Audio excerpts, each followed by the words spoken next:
The meeting is being recorded and published online after the meeting. Could all attendees leave their camera on but switch off their microphone when not speaking, but switch on both camera and microphone when you are invited to speak so that this is picked up in the recording. If you wish to speak, please use the raise your hand function or indicate in the meeting chat and I will alert the chair. I will now do a roll call and would ask that members confirm their attendance when their name is called so that this is clear in the recording and can also be recorded in the minute. Councillor Gregg, Chair. Present. Councillor Cook. Present. Good morning. Hussein Patwa. Good morning all and present. And we have apologies from Richie Johnson. Thank you, Chair. Okay, thank you very much. So on to the agenda. 1.1, do members have any declarations of interest or transparency statements? Nope. Okay. 2.1, there is no exempt business. 3.1, we're asked to approve the minute of the previous meeting of 3rd of December 2024. Are there any concerns with the accuracy of that minute, or are we okay to approve it? Yep, good. We're content with the minute of the previous meeting. The business planner is 3.2. Do we have questions on the business planner? Yeah, John. Yeah, thanks. It was the item on whistleblowing, where we've got nothing on the agenda because there haven't been any incidents, which sounds great. I sometimes have an issue with whistleblowing, whereby no incidents could mean everything's hunky-dory, or it could be that people are not aware of the policy, or even if they are aware, are nervous about blowing the whistle in case of repercussions. So, and I'm not suggesting that is the case here, but I'm just wondering what assurance can we get that people are aware and would feel as comfortable as they can be if they did feel the need to blow the whistle. Okay, good point. Who can help with that question? Fiona. I will try my best. So I guess it's hard to assure, John, other than the policies are there, staff are aware of them. I have once had a whistleblowing, but not since I've been in this post, but when I was the chief nurse for the partnership, we had a whistleblowing case came forward. But I think it's a fair challenge to us, John. But other than, I guess, raising awareness and ensuring that, I'm not sure what else we can do. But there is obviously the partnership reps as well that link very closely with our teams, and they are very aware of the whistleblowing, and they will advise staff to use that method as well if there is an opportunity, or they feel there is that opportunity would benefit the staff from a safe space to raise concerns. Thanks. No, thanks for that. Yeah, I wasn't for a moment suggesting that there was a problem, but it's just kind of, you see it in some other sectors. I think particularly back in the day in financial services before the crash in 2008, there were clearly people who knew that there was stupidity going on, and people were afraid to raise it. So it's just a kind of a constant issue, I think. Yeah. Okay, thanks. Fiona, anything to add? Well, I just wonder, so we definitely see stats for NHS side, John, of whistleblowing cases. So they're not specific to us, but we certainly see stats that way, which is the majority of our workforce. But I don't know, Fraser, if you've seen anything in the council side. I can't think of seeing anything, but we do certainly get stats, and maybe you could share that, John, that might help.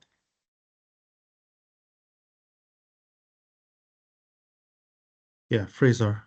Yeah, we could certainly have a chat with Martin about that. I think the council does have a record, and I think as well from memory it goes through the the Audit, Risk and Scrutiny Committee of Aberdeen City Council.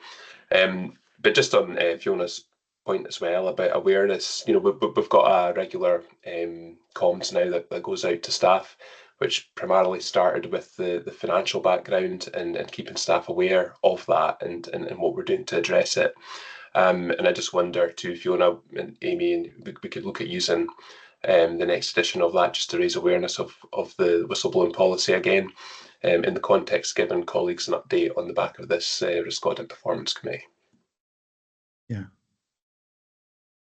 I think that would be useful. Whistleblowing has been, shall we say, in the news recently, and it can be a very effective way of raising queries, scrutinising, transparency, and so forth.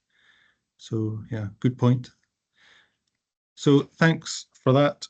Could I ask about something else on the business planner? We have on each meeting of the risk audit and performance committee, the financial position update.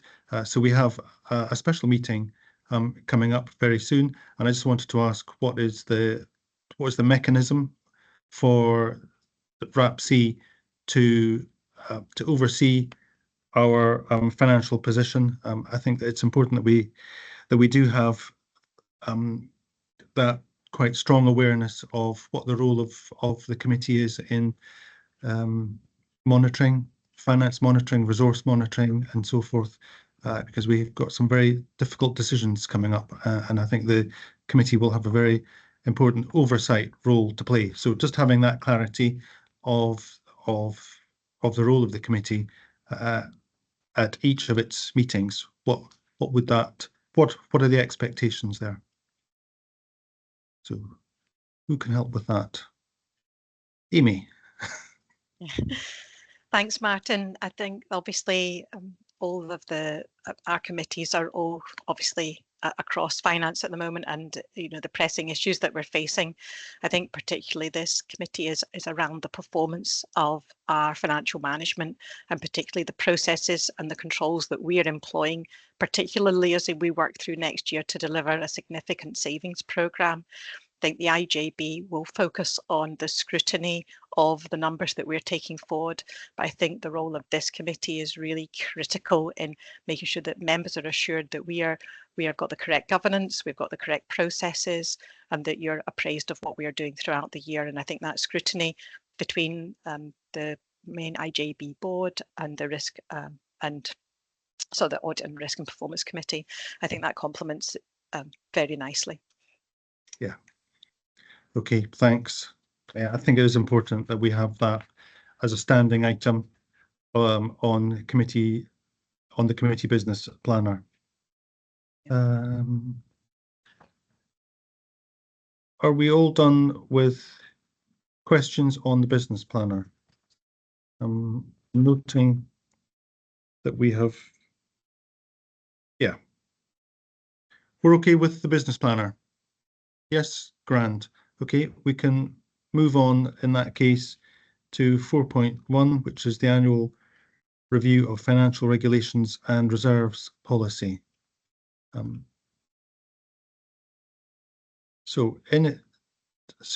Hussein. Thank you very much. Hopefully the reason for this question will be self-evident, but I wondered if I could trouble Amy, maybe if we've got 2 or 3 minutes of time, Chair, to briefly summarise any changes that have been made to the documents, because it's not entirely clear, certainly from my reading it, and particularly in light of where we are. And second to that, I have a question regarding reserves. Okay, thank you. Amy. Thanks very much, Hussein. Thanks very much, Chair. As part of the papers for the committee, I did have a paper that had all the track changes that we had made through the document. Some of those were just, the normal kind of, if you like, tidy up. But what we've done is we've looked at the financial regulations across other IJBs to make sure that our financial regulations are complete and contain the correct level of detail. Not that they weren't correct before, but we've just added a little bit more of the explanations that we need to kind of be aware of as we're working through process. I'm quite happy, Hussein, to kind of take you through where I can provide you with the document where we've got the changes on so that you've got sight of that. I think for me, the focus just of the presentation will be to highlight where the key responsibilities lie, particularly in the financial environment we're working to just now. Is that okay? Yeah, no, that would be helpful because there are specific access issues with track changes. So I was actually looking Okay. for, I don't know if you've ever seen release notes for software, etc., where they kind of itemize, here's what's changed in the last review of the document, and obviously not seeing that. So that was the basis of my question. It wasn't to in any way denigrate what you've done with the documents. Yeah. My other question was on with regard to the reserves policy, and mainly under section 5, where it indicates that there's no specific guidance on the level of reserves that we should have. Now we're looking to use up all our reserves in order to try and balance things, which is understandable enough.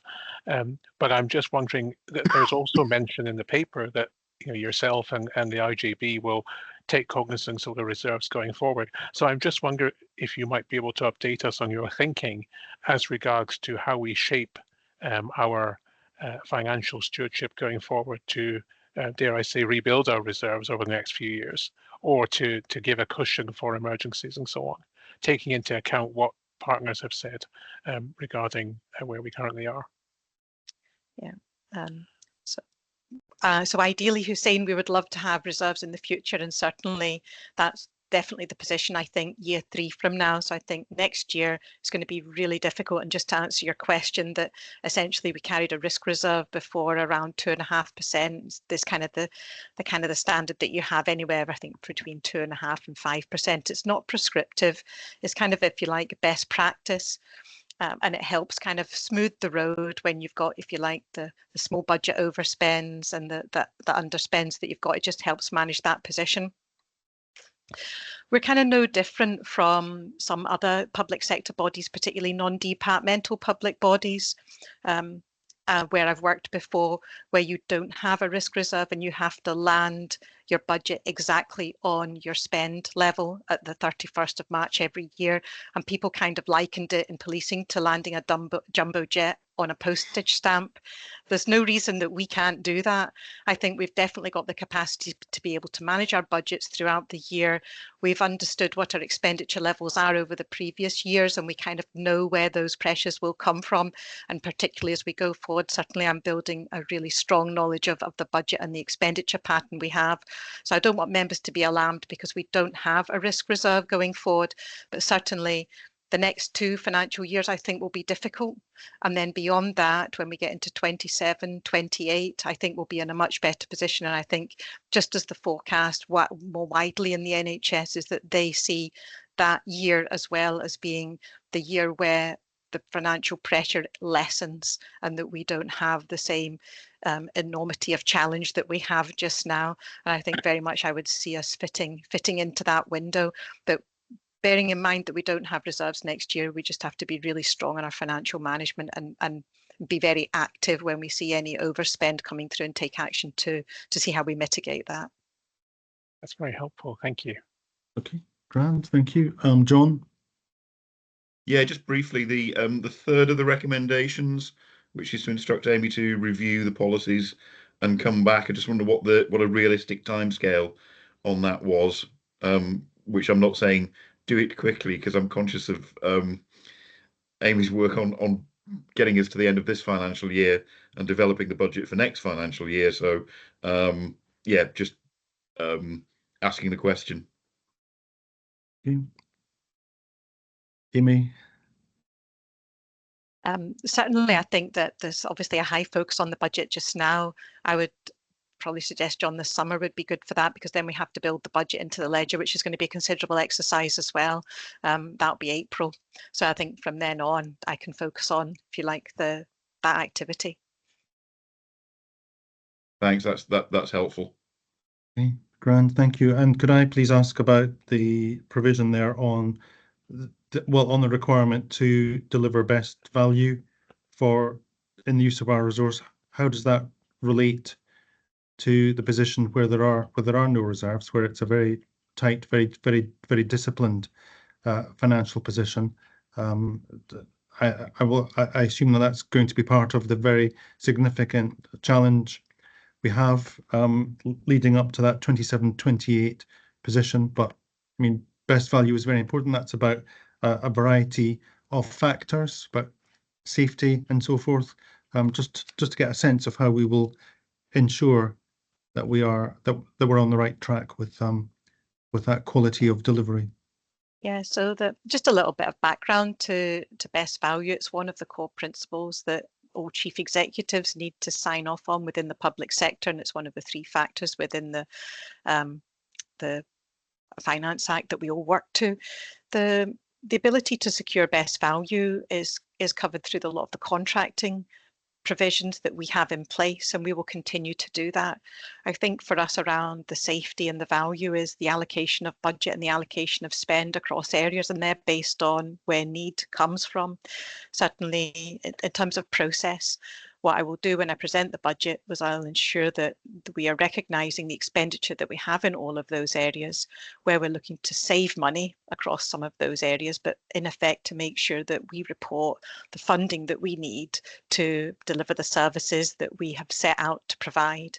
And I think that that helps us. And I will be saying, if you like, from a best value perspective, this is what we see as best value of use of the overall partnership funds, but also that we are securing best value in the processes that we have in delivering that service to the people that we care for in the community.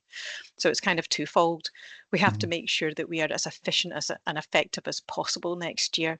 And that is part of the budget work that we're doing just now, led by Alison's team, are working really hard in that area. And I've been impressed with the work that they've been putting together in order to make sure that we do deliver the savings that we're setting out to try and achieve. Certainly we're at an early stage just now, so we will still carry risk around a lot of those savings into the coming year, and certainly that risk review will come to the IJB board in March, and certainly we will continue to monitor that through this committee as we move forward throughout the financial year.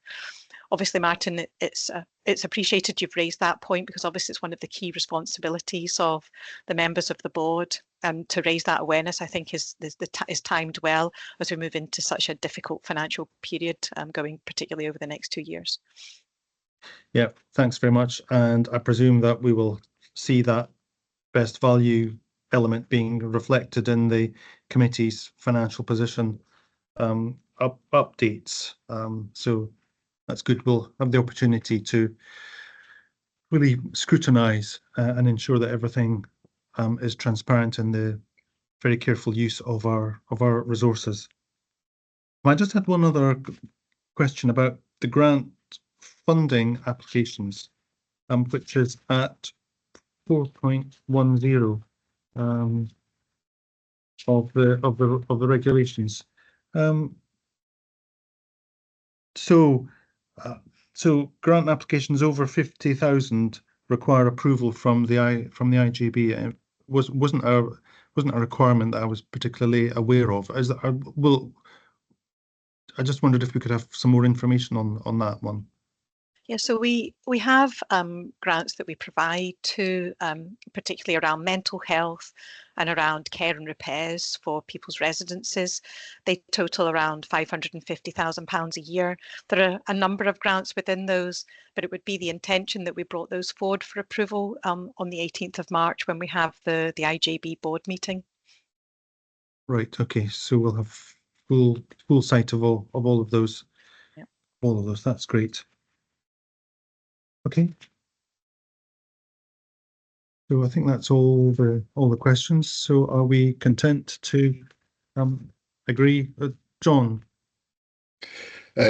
Thanks, Chair. It's just jumping in with it might seem like a very legalistic point about the recommendations A and B, but they're currently asking the committee to approve. I was suggest that might be changed to agree.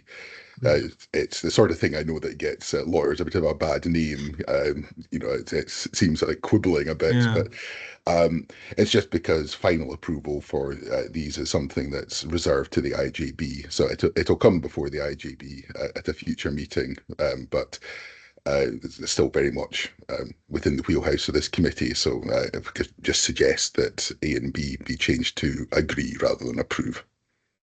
Okay. That's very reasonable. So can we agree A and B and instruct C as mentioned? Yeah, we're okay with that. Thanks very much. Good. Thanks for keeping us on the right track there. We can move on then to 5.1, internal audit update report. Other questions on 5.1?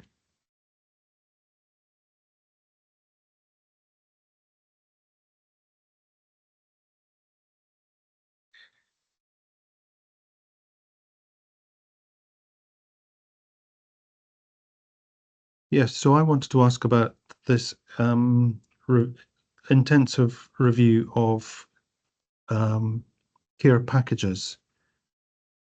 I'm just wondering about the process for identify and finance monitoring the delivery of the care packages. Is that included within the internal audit review, or will it relate? I'm just conscious that we will need to have we'll have to relate them in some way. Thank you, Chair. The report sets the update that came from management, and an internal auditor closing off that recommendation. That's certainly what we're looking for, the kind of financial aspect. But I don't know if any officer can actually provide an update on the linkage you ask about. Amy. Thanks, thanks, Jamie. And we're, if you like, doing that in earnest just now, particularly in respect of the budget work. We obviously have care packages set out for all the people that we're looking after and or providing support to.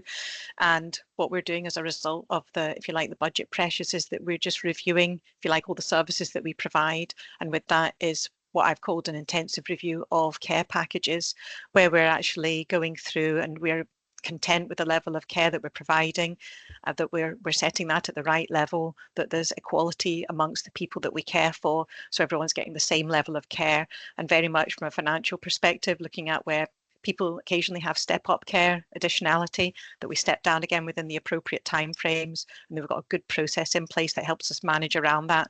Particularly, Jamie, as your point, particularly on the financial management, it is the service that drives the cost, so we need to be really conscious on how we deliver that. We hope as we go through that process that we'll become more financially efficient as well. We've targeted that area for savings for next year. Okay, thanks very much. And so could I just ask as a follow-up, the equalities, diversity and inclusion policies, they're all quite rigorously applied through that process of review. Just to have that reassurance would be useful. Yes, absolutely. As part of what we're doing, we've done, if you like, our impact assessments as well, but we are very keen on treating everybody fairly as part of the process. Yeah, and that is core to what we're doing. Yeah, absolutely core. Thanks very much. John.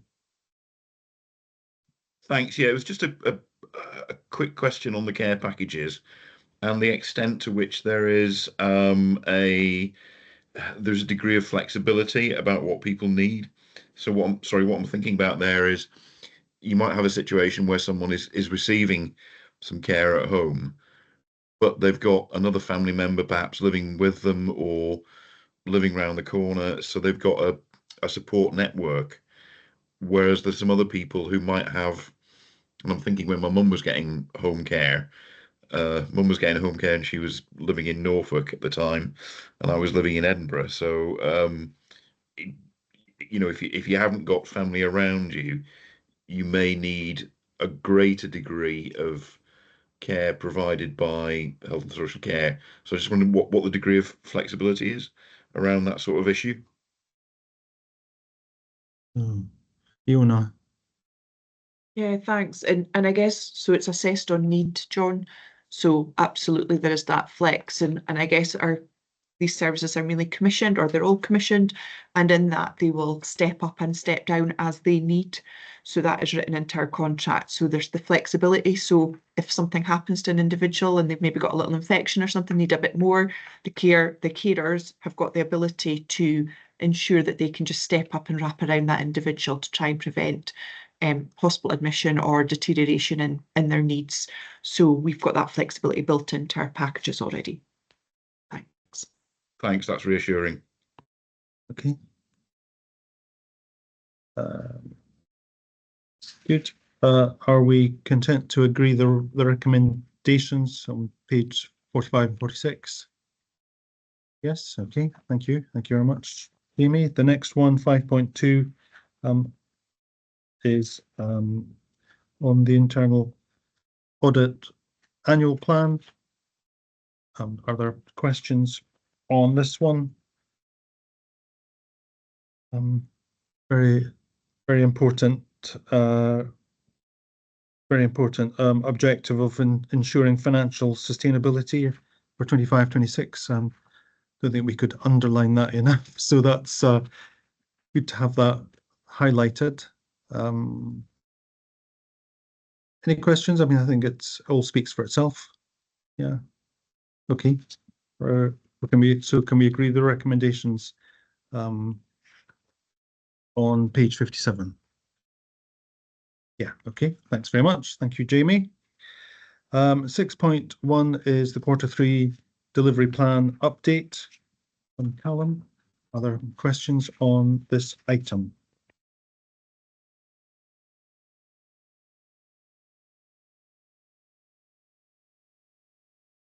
So could I just ask, pages 76 and 78 mention the Counterswells Health and Wellbeing Clinic.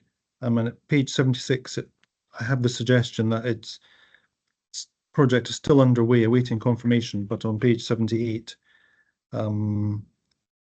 seems to be furnished and ready for occupation. I just wondered what's the situation there. Alison. Thanks, Martin. So the area is furnished and ready for occupation, but the thing that's holding up everything going ahead is the IT.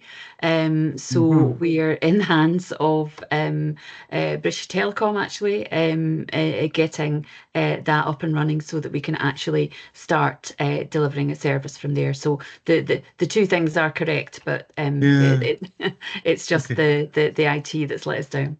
Yeah. Okay, that's great. And also, could I also please ask, if I turn to page, I think it's 88, there's the frailty path, and there's mention of the future of Rosewell coming back in March 2025 IJB. I'm not actually. So, is there any update on that? So coming to IJB, will that be a paper with options or what, just to get more of a sense of what the thinking is, that there's I imagine some kind of analysis and evaluation of the resource. So who could help with that? Anyone? I can come in, Chair. Yes, please. Certainly for the budget paper that we're looking to bring forward, we've got a financial pressure around the Rosewell delivery just now. So what we would like to do in March when we bring our budget paper is our plans to reduce that financial pressure to try and balance the budget for Rosewell into the next year. It is really from the best value perspective, we are bringing that forward, and then we may consider further change thereafter, but that certainly wouldn't be in the March committee. We would want to bring that to a further meeting of the IJB. Okay, so an ongoing assessment process, and presumably with a view to the effectiveness of supporting those who are frail and vulnerable. So okay, thank you for that. John. Thanks. Yeah, just a couple of questions on actually a comment first. I think it's good to see that so many of the projects are on track or being completed and with relatively few at risk, so that's good. Just wanted to ask a couple of questions on staff absences. There's one which I think is on page 78 on hospital at home. Easy for me to say. And there's a comment about staff absences. I just wondered if we get some more detail around that. Fiona. Yeah, so I guess this is what happens when we've got quite a small specialist team. So that if when one or two of them go off on either short or longer term absence, that impacts on the service that we can deliver. So I think that's one of our big challenges there. So we have, it's about 3 full-time equivalent consultants, but across part-time staff, and also our advanced nurse practitioners. So they're the two main people that can care for people in their own home with their supervision. So absolutely other members of staff can go in and deliver the care, but we need to have that name above the bed sort of thing, for the want of a better word. So the challenge is when 1 or 2 people go off, that really impacts on the service we can deliver at that time. Thank you. Thanks, Julie. Yeah, that makes complete sense. And then my next question was also on absences. I think it's page 83. There's a comment around high level of absences due to flu. Yeah. And I wondered whether that was, if you like, something that was absolutely right at the time the paper was being drafted, and if it's got better since. And are staff taking up the offer of flu vaccines? Fiona. Thank you, and thanks for the question, John. And I think so. This paper would have been written when we did so December. We saw a much higher spike in flu than we had ever anticipated. It's quite stark when you saw the data across for Grampian, and then you saw across Scotland there was that huge impact on flu, and we did see a high number of absence from our staff. Our staff uptake of vaccination is the lowest it's ever been for flu. And there's quite a lot of conversations going on nationally as well as locally about what we need to do. What I would say is our care providers, we identified this in December about the low uptake, and caregivers were even lower than what NHS staff were. So there was some concerted effort by our provider partners. I mean, the response to them was impressive. Within 24 hours and between Christmas and New Year, we had 5 different venues across the first week back in the new year of places that staff could go. Any staff could go to any provider and get the offer of the vaccine. But as I say, the numbers are significantly lower this year. And as I say, that's something that CABSEC's been discussing with the chief officers and the chief execs about what can we do to increase that uptake next year. The planning starts about March for vaccination. So I think we will just be looking at that. To be fair, our teams absolutely did pop-up sessions in Aberdeen Royal Infirmary as well as out in the community settings as well to try and increase our staff uptake. So they absolutely went to the staff rather than the staff having to go to our dedicated spaces. So they went to Uden, they went to Cornhill and that. So they were trying to make it as easy as available. But there's definitely some significant vaccine hesitancy, and we need to understand that more, why our staff were so reluctant. Thanks. Yeah, thanks for that. Callum. Yeah, I think just to add to Fiona's point, I think this really shows why our sort of prevention work is so important. I mean, this is a really, really good example of, really challenging circumstances that we're kind of working in as a consequence of staff maybe not taking vaccinations. So, I think always as we're moving forward, the financial situation is really challenging, but we really need to balance that with making sure that we don't lose sight of the value that prevention's got in terms of, trying to sort of stem some of that demand and some of those unintended consequences as well. So just something I think that's really important for us to consider in terms of how we move forward as well. Okay, thank you. Graham. Yeah, sorry, Chair, just to backtrack 5 minutes to your question about the Countess Wells CTAC clinic, which you asked about 5 minutes ago. I've been dealing very closely with Gordon Edgar for several months now, with prospective opening dates in October and then November and then December and then February this month. To cut a long story short, my latest information is that opening will be on March the 3rd, which must be early next week. Is that Tuesday next week, something like that? So presumably, Alison, the IT problem has been sorted out. I'm just waiting for definitive word from Gordon that it is indeed March the 3rd, at which point I have communications ready to rock and roll to get the word out that the new clinic will be open and operating. And just to add, Gordon and his team put a huge amount of effort into mapping out what exactly is best to fit that emerging Countess Wells community And from where I'm sitting, it looks pretty terrific, actually. Looks really good. So hopefully we can get something positive about that. So March the 3rd. I'm waiting today for confirmation from Gordon. He'll probably say, oh, it'll be April now. No, he doesn't. I've been waiting months. I was going to say we've had many, many dates. I would be really cautious about committing to any date. Yeah, well, I'm ready to do my business when I finally get confirmation. But having been, I think I had my first conversation with Gordon about this probably back in September, and I was primed and ready from late autumn. But here we are. Anyway, finally, we seem to be almost there. Good. Fingers crossed. Thanks for that update. Let's travel hopefully. Thank you very much. Any other questions on the quarterly performance report? So Hussein. Yeah, thank you. Just a little bit of detail clarification, if I may, just on the 2 projects which have been closed.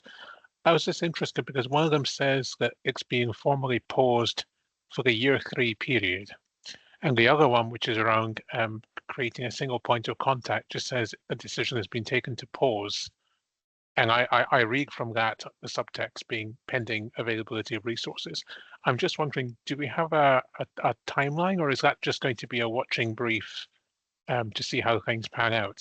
I was just interested, there's just a difference in the level of detail for each of those. I was just wondering if, how long do we envisage that pause being, or is that a watching brief? Yeah, Fraser. Yeah, happy to come in on that one. So it is resource. So there's a lot of activity underway at the moment to try and mitigate the financial situation, and we need to prioritise that at the moment. We're obviously preparing for the budget papers that will come before you in March, and also coming before you in March, and on the business planner for the IGB is our draft strategic plan. So throwing all that up in the air, it felt the right thing to do to pause that project. If we want to end it completely, that will be a matter for the IGB when we bring to you the updated delivery plan to go with the new strategic plan. But at this moment in time, we're pausing it because we need to prioritise our resource on the financial situation at the moment. Thank you very much. That's helpful. Okay, good. If that's all the questions, are we happy to agree that Q3 delivery plan update? Yes. Grand. Thank you very much.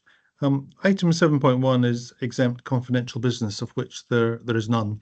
So that would take us to the final item, 8.1, which is the date of the next meeting, 30th of April, 2025. So meeting over. Thank you everyone for your participation at the committee this morning. Many thanks. Thank you, Chair. Have a good day. Thank you. Thanks. Thank you.